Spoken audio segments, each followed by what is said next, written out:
புதுச்சேரியில் இணைய வழியில் 3 பேரிடம் மர்ம நபர்கள் ரூபாய் 2,48,00,000 நூதன முறையில் மோசடி செய்தது குறித்து காவல்துறையினர் விசாரணை நடத்தி வருகின்றனர்.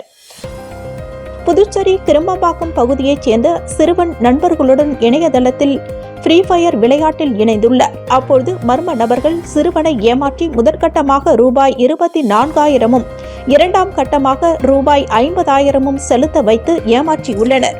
புதுச்சேரி விநாயகம்பேட் பகுதியைச் சேர்ந்தவர் முரளி. இவர் இணையதளம் வாயிலாக காப்பீட்டு திட்டத்திற்கு ரூபாய் 74,000 செலுத்தியுள்ளார். ஆனால் முரளிக்கு அந்த காப்பீட்டு ஆவணங்கள் வந்து சேரவில்லை. அதன் பிறகே அவர் மோசடி கும்பலிடம் ஏமாந்தது தெரியவந்தது. இதேபோல் மேட்டுப்பாளையம் பகுதியைச் சேர்ந்தவர் இந்துஜா. இவரை தொலைபேசியில் தொடர்பு கொண்ட மர்ம நபர் பண ஆசை காட்டி தங்கள் அனுப்பும் செயலியினை பதிவிறக்கம் செய்ய வலியுறுத்தியுள்ளனர்.